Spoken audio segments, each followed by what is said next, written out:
Hello, everybody. Welcome again to my YouTube channel. My name is Kingsley Krah. I'm a youth counselor with a strong passion of helping young people and guiding them with the right information, particularly in areas like love, dating, relationship, and even marriage and anything that bothers young people. So today I have a very interesting and thought-provoking topic to discuss with us. And the topic for today is, are unbelievers more romantic and caring than Christians? Are unbelievers more romantic and caring than Christians? I'm sure that somebody watching me right now will say, yes, yes, yes, it's true. Unbelievers are more romantic. Over time, I've had Christians, especially Christian sisters, actually telling me this, that when I try talking them out of dating unbelievers, they go like, it's because the unbelievers are more romantic and caring, and the Christian brothers are not caring or as caring as the unbelievers, are as more romantic as the unbelievers. So today I'm going to try and discuss this with us and see if I could help you and give you some few answers to this particular questions. The first thing I will say, or the first question I want to ask you is, how many unbelievers have you dated and how many Christians have you dated? You need to answer that question before you can confidently make this definite statement. Else, it will sound like you are generalizing. The world population now is about 7.8 billion. And usually, a maximum sample size should be about usually 10% of the population. And theories are supposed to be supported by scientific evidence and verified research.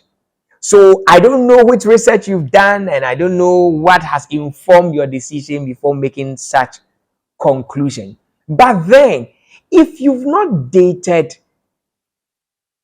about 10%, maybe it may sound quite ridiculous, but then how many unbelievers have you dated? And that will be able to inform us whether the theory that unbelievers are more romantic than Christians is true or not. Probably you've just dated about 10. Let me even say you've dated about 50, but 50 unbelievers that you've dated cannot equate to the world's population or even 10% of the world's population. So you are wrong to say that. And I can bet you, my dear sister, and listening to me, there are very, very romantic and caring Christian brothers in this world. Yes. It's just that you have not encountered some. That is why you are probably generalizing. And sometimes too, because of this mindset, it probably also blocks you from ever encountering good brothers who are romantic and caring, because you've already psyched yourself up that, oh, this Christian brother coming to me will not be romantic. So most likely you are opening yourself up to the unbelievers than you are to the Christian brothers. That is why you are thinking that the Christian brothers are not romantic. But I can tell you, my dear, there are many, many romantic Christian brothers in the world. So don't accept this concept or this statement and start blocking your chances of ever meeting good Christian brothers who will love you, who will care for you, who will be there for you, who will make you feel so happy. There are many of them. So before you make such statement, ask yourself, how many have you dated? Even if you've dated 5, even if you've dated 50 unbelievers and you've dated 50 Christian brothers, there are 1,001 out there who you have not yet met. So give yourself a chance.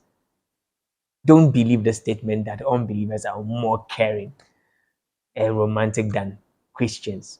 I don't think is the case. Since you have not met a lot of them, I think you should explore, and you will definitely see wonderful Christian brothers and wonderful Christian sisters who are very, very romantic and caring. The second thing I want to tell you, or I want to use to address this particular statement or question about whether unbelievers are more romantic and caring than Christians, is that love is not selfish. Love is not selfish. The statement that unbelievers are more caring and more romantic than Christians sounds like a statement coming from somebody who is in the relationship to get rather than to give. So the person is always thinking about himself, or the person is always thinking about herself. That is why the person is coming out with that conclusion. But love is not selfish. Love thinks about the other person. Love considers the other person, the interest of the other person as well. It can't always be about you. Yes, it can't always be about you. So what have you also thought about? As you are making such statement that unbelievers are more caring and more romantic than Christian brothers, have you also thought about yourself? How much romance do you also give? And how much care do you also give? It cannot just be about you getting all the time. No, fishes are caught with a bait. So if you don't give anything, it will become difficult for you to get something from the other person. You must give to get.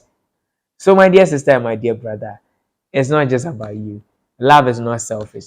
So instead of going about saying that all believers are more romantic than Christians, why not start giving love? Why not becoming more loving and caring yourself? Why not becoming more romantic yourself? And you'll be surprised that there was a latent love in this brother that you've been working with for years. And there was a latent care in this brother for a long time. It's just that nothing has provoked it. That is why it's been latent. But if you can be that bait and you can trigger that love in that brother, you'll be very surprised that you have been living with a romantic and a caring Christian brother or sister for years without knowing. So love is not selfish.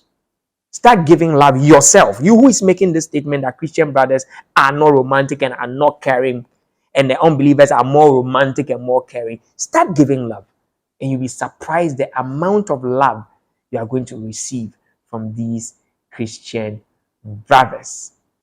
Now, the third thing I want to talk about is to let you know that we are not wiser than God. And the Bible calls God the only wise God. He's the only God who knows the beginning from the end. So God knew it when he said in Jeremiah 17 verse 9 that the heart of an unsaved man is dead and desperately wicked.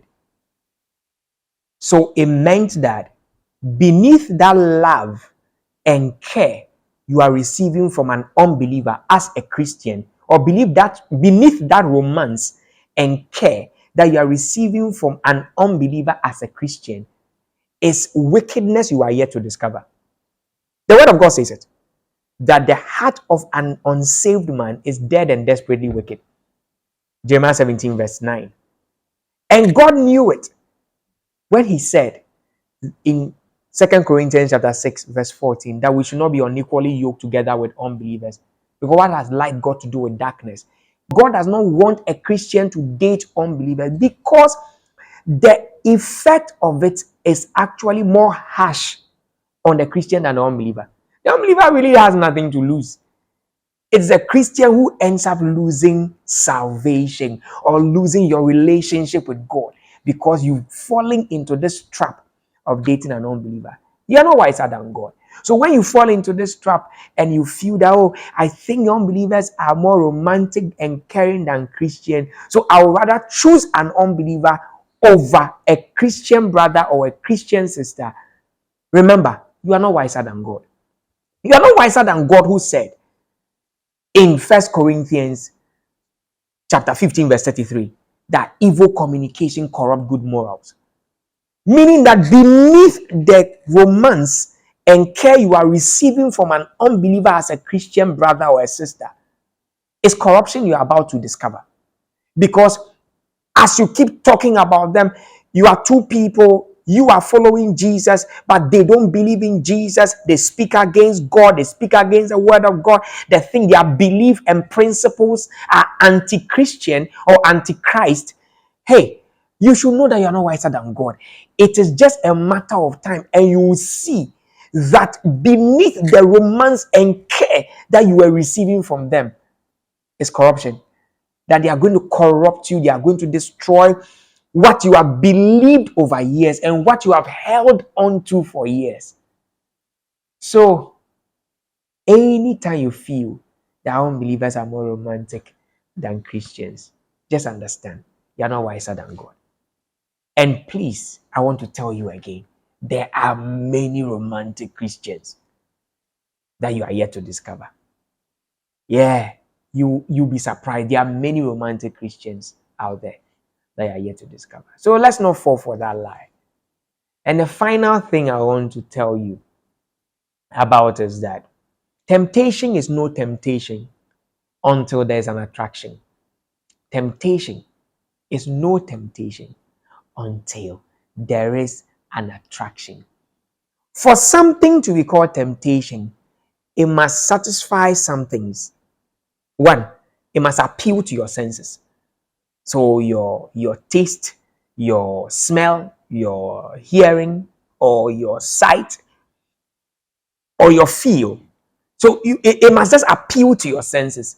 And the devil equally knows that temptation is no temptation until there's an attraction. So he uses the care and romance that unbelievers give as the bait to draw you to fall in love with unbelievers.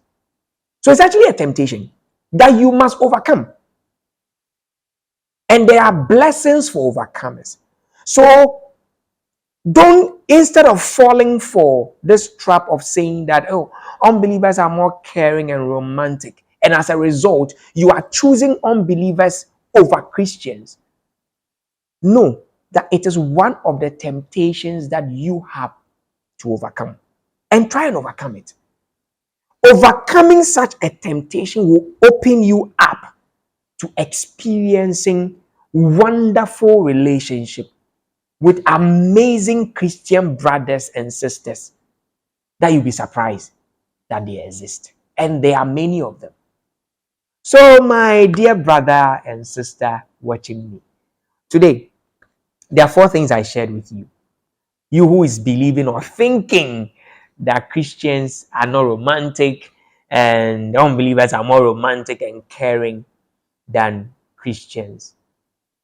Remember, number 1, I asked you a question. How many unbelievers have you dated? And how many Christians have you dated? They are not a lot. So stop generalizing. You can't use the few people you've dated to generalize and say that Christians are not romantic. No. The second thing I said is that love is not selfish.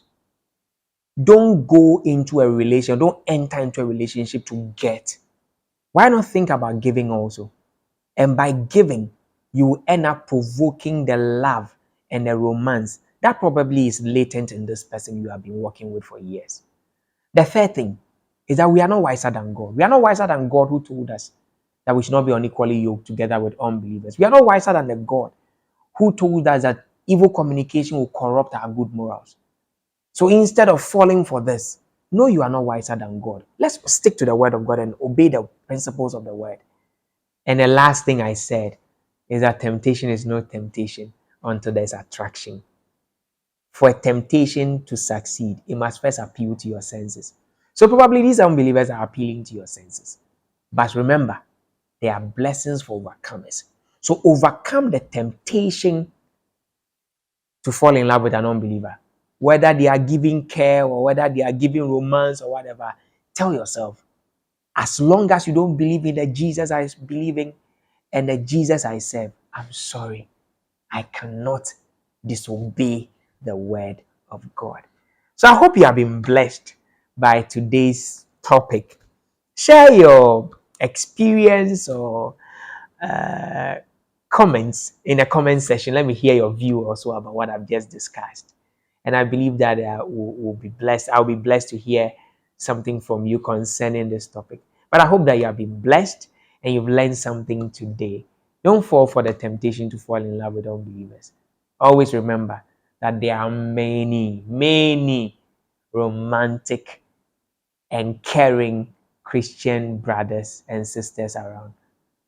Open yourself up and you will experience amazing love and care from such people. God bless you. If you've not yet subscribed to my YouTube channel, trusting that by now you should have done that. But if you haven't, please subscribe to my YouTube channel and click on the bell button. So anytime I post, you will be able to see the notification. And recommend this channel also to a friend. I believe that you have been blessed. And thanks for your time. Look forward to my next post, which will come to you shortly and very soon. Thank you for your time. See you very soon. Bye bye.